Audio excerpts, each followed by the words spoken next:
So let's close the door and it's ready, 2 o'clock. So,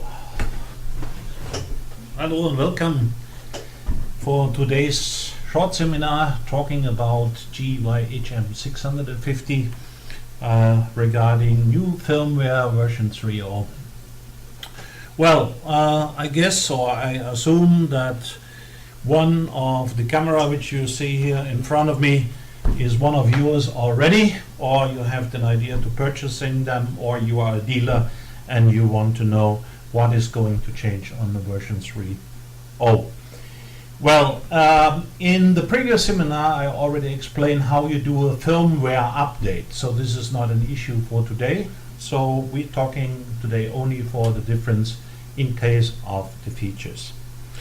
But there's one comment at the beginning before we're looking about it, is when you have done the firmware update on the 600 or the GY HM650, there is one thing which I always recommend after this firmware update, and I like to show you that quickly into the menu item.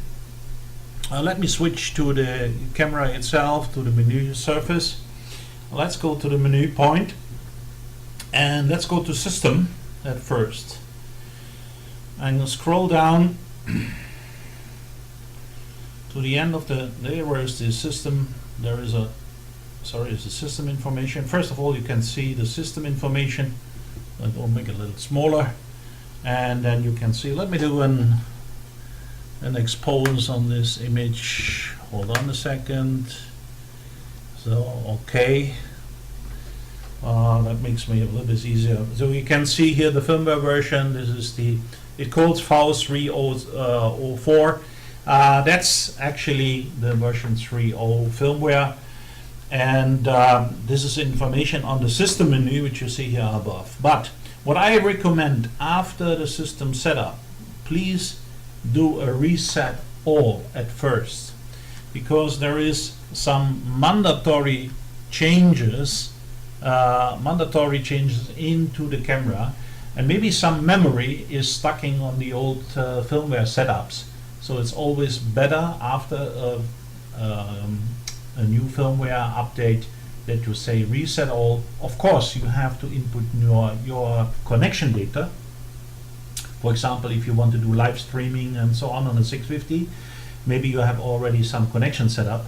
After a firmware update, I always recommend it do a new connection setup, even it's stored into the memory, just to make sure that everything is correct. Okay, after you have done the reset all, you have completely new function on this camera body. Well, let's go to the menu surface and let's talk about what is new. Okay, let me give it this image and this image. Okay, so let's start at first without the features which you have in the GY HM600 and also in the GY HM650. Let me close the front. Let me shut down the front iris, manual operation, manual off. So, okay, let me close the lens. Here we are. So, we're starting with the features on the 600 and the 650. So both cameras get this kind of new features. Actually, it's like a new camera. The first issue is autofocus system. So we give them a complete new autofocus system. We spent the camera, the 600, and the same autofocus system which we have on the 800 and 850 and the 890. Let's go to the menu point. You press the main menu, go then to the camera function, and we scroll down to go to the autofocus setups. This is right here. So what you get at first here, what you see here is the autofocus speed, which says middle, and when we enter it you have slow and also fast. Well, some customer ask, well, the autofocus should work always as fast as possible. But frankly speaking, this is not true, because it's depending on the shot which you make. For example, in case of sport, you need a fast reaction. In case you do personal shots or portrait shots, then it's maybe better to use slow adjustments. Or even you are in the church by a wedding and you go between the rows with the camera. If that is fast, so for example you have an empty space and there's a person here and the next person is there, so the camera starts to move like this. To prevent this, maybe the slow setup or the middle setup is one of the better system to work in such kind of image shooting. Well, automatic is an automatic and could not always find the best point. So we give you now a choice to make a selection which shot you will doing, and then you can set up your autofocus system or your automatic system to the best value. But there's something more which we have here. It's called autofocus assist. To use the autofocus assist, of course, you know the standard autofocus assist from every camera. When you push autofocus, you get the blue or the red lines, and you can see the details of the focus. In this case, on the 600 and the 650, we have also the expanded focus, which zoom up the image 1.5 times, that you have a better focusing in case of HD shooting. I like that much better than as the typical focus assist with the blue or red or green lines. But here we make some additional things in case of autofocus mode, and this we called area assist. Let's switch that to area and then let's see what happens. So if you have your normal shot, and I like to give you the side image from the camcorder here. Give me a second. Oh, let's do this. Okay, and the other way around. So okay. So you don't need to see me. Actually, what I want to give you is this image. Okay, and the camera image. So you see what I do here on the top corner, and the black image what you see right now is the normal imaging. Let me open the iris a little bit so that we get a little bit image. So we are now in the autofocus mode. You can see that on the screen. Maybe I can show it rather here. You can see it's autofocus, and there is a nice marker which select, okay, we are in the area mode. You get this kind of information. What does it mean? Please keep in mind you go to a wedding photography, and not in a church. You go outside and you have a nice shot, and you want to do a typical portrait shot of the nice girl with the wedding, and you normally take the golden rule of shooting. That means the girl is not in the center of the screen, it's a little bit right or on the left. But in the background you have a lot of details. For example, you have nice trees, green trees, and so on, but there's a lot of details. So in that moment, the autofocus really don't know, should I take the center information, which are the trees and all the things, all the tiny things which give you a lot of detail, and the autofocus can work very good on this. But the girl is in front and it's not in the center, so now the autofocus doesn't know where it really should work. For this, in the case you have switch on the autofocus mode, you know, this normal focus ring in case of autofocus makes no sense because it's fully automatically. So we make it a little bit special here. So if you take the focus lens and you want to change the area setting, in the moment it's center, you can see that actually here. So it mentions you this is the center, and when I move it, you get a cursor. You see this is center now, and when I move it to the right, it's the right area. So when the girl is more to the right, the autofocus take care more on this position, and you can see that on the nice cursor here, it's going to the right. The same in the other direction. I move the lens in the other direction, now it's back to center or it's back to the left. And you see, you don't have to push anything in the menu. It's just take your finger on the front ring and just move it. So this is center, this is more to the left. You give the position where the autofocus should work. And when you start to zoom, of course, it falls back a little bit to the center. As soon as you stop, it's going back to the right. So we guess this is a nice feature. If you select that on, it's easy for the operation. You don't have to press anything, and you just simple use the front ring to select where the autofocus should work. I guess this is for everybody understandable. Okay, let's go to the next item. Next item is also a feature into the menu of the camera body, which gives you an external SDI trigger. As you know, we have on the camcorder, we have the SDI output here is a 1080i, up to 1080i output, depending on your system setting. Maybe you have the idea you want to have an external recording system, a third-party product, whatever, and you want to do start-stop.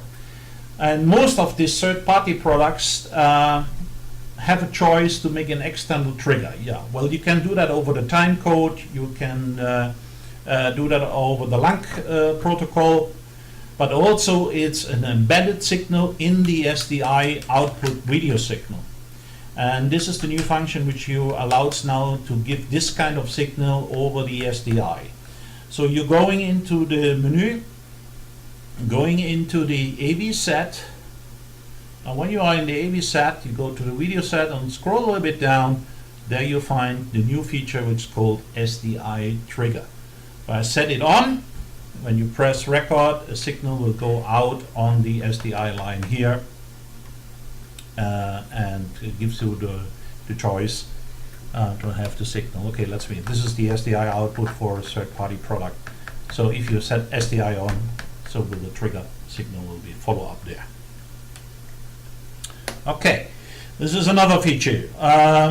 Next one is a little bit more complex to do understanding, but in case of recording, if you use SDHC cards based on the system, on the file system, that every 4 GB of file, the file will be split in another file.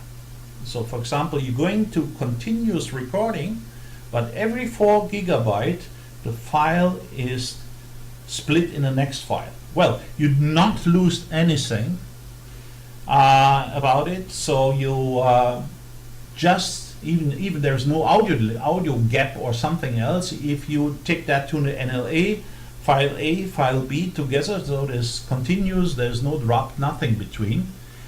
But this is needed because it's a file compatible issue by doing editing or something on the SDHC card, that every 4 GB this has to be cut in the next file, in the next file, in the next file.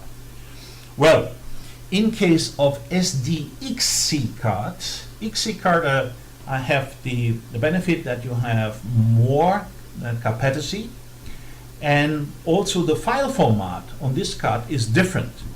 So if you don't want to have a split every 4 GB, which is normally no problem, you can create also a long file without having this 4 GB splitting.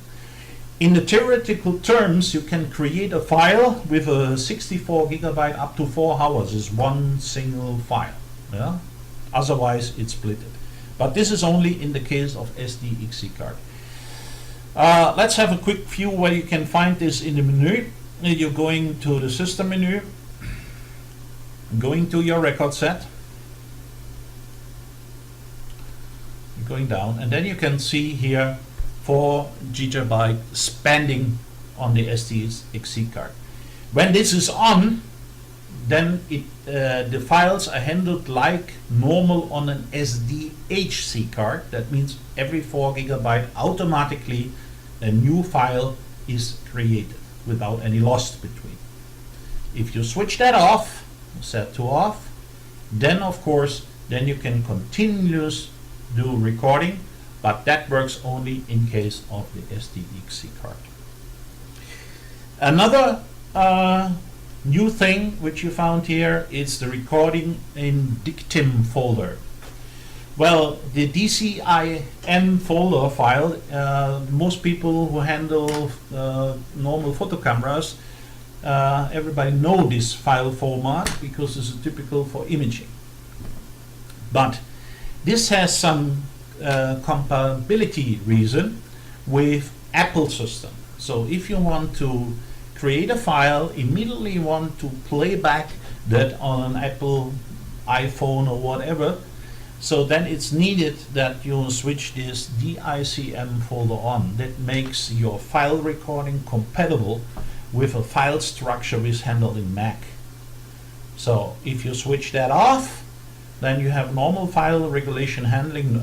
Normally you NLE with support, but you cannot play back, take the SD card and play it back on such other device. Maybe the file will be not find, so you have to do a different kind of video player to use that. That is only a feature which makes it more compatible to Mac systems. That's all. One important issue, if you use one of our SRD, let's say 2500 or SRD 1350 or the Neo 1700, which are the Blu-ray recording system, and you do a recording in MOV file, then it's absolutely necessary that you switch that off for our camcorders. This is a special mark. You know, when you download the Firmware 3.0, there is a README file in, and there is an explanation for this situation. But this is only the case when you want to use the MOV file in case of one of our Blu-ray disc recorders to burn Blu-rays or DVDs. Well, one of the top highlight actually on the new feature list, which makes you a brand new camera, is the expanding of the recording capability. Well, I'm running here on 1287 on the 20p60 because I have some PCs running here to make the whole system compatible. But now with the new feature setups, you have new recording system, which is really great. When we go to our recording setting, going to the record format, and let me do my image a little bit smaller. So important is we give you the capability to record in H264 with 50 megabit, which gives you a better image performance than any MPEG 50 megabit recording system. Actually, because the codec H264 with 50 megabit has more efficiency, makes smaller files, but the image quality is really better than a 50 megabit MPEG. Anyhow, there are some limitations because, you know, this is an add-on for the camera. So when you do the recording, now you have the possibility to record in 60p, 50p in H264. You have also the capability to record in 25p, 24p, so 30p. There's a lot of big bandwidth with the new H264 recording stuff.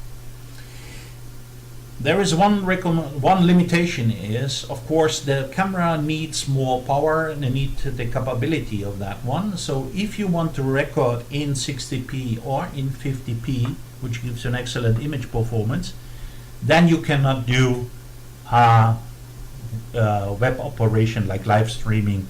This is not possible because we need to do these resources. So you are in the system menu, which you see here on my left. And then, for example, you can go to the MPEG-4, you can go to your setup, you can go to 1080, and then you can select up to 30p, 60i, 24p, etc.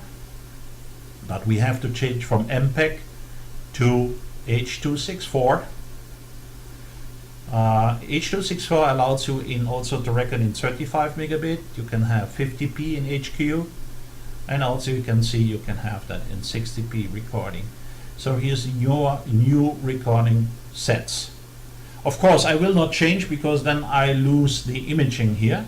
So keep in mind what you have to do to reach these values. I go back. I will not change. There is one thing what you have to do at first in case of networking. The network stuff have to be off.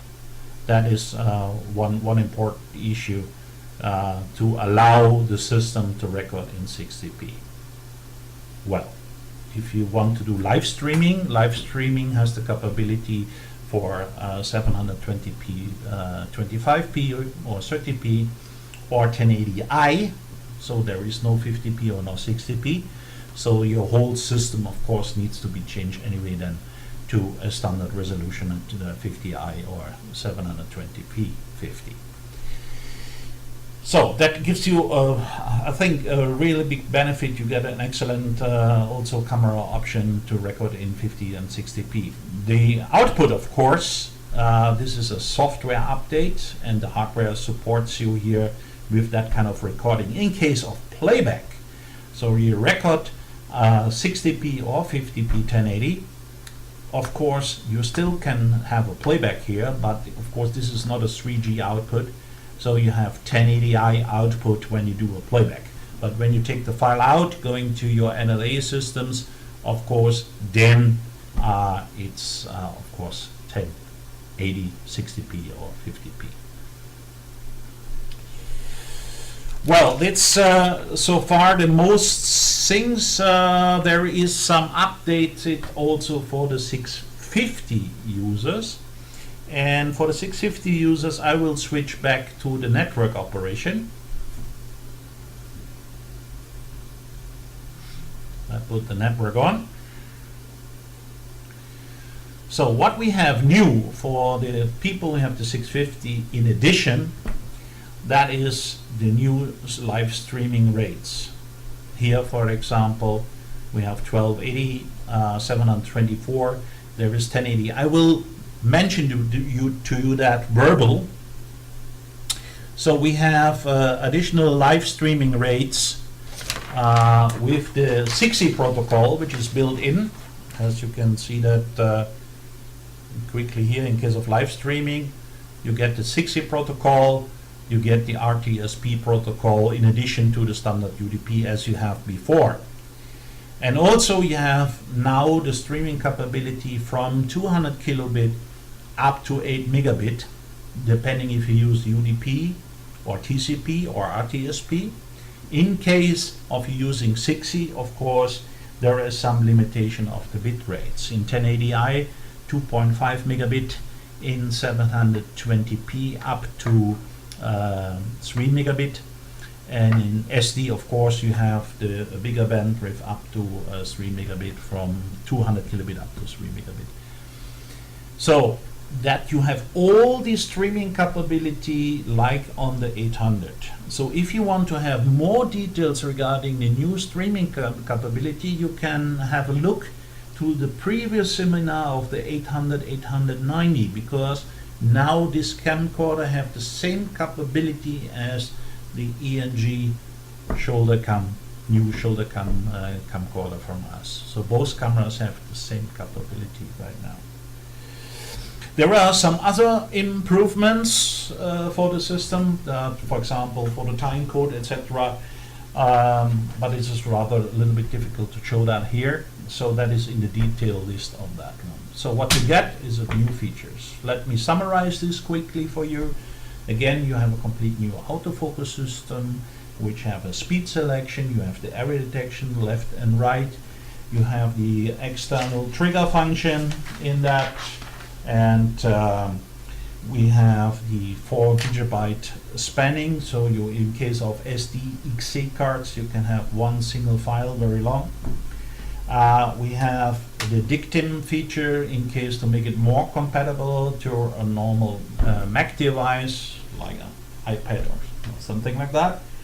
We have integrated the new completely recording features or codec, which allows you to have very high quality H.264 50 megabit recording, and in also with the support of 50p and 60p. A lot of people already ask me why this camera not have 50p or 60p recording for 1080p.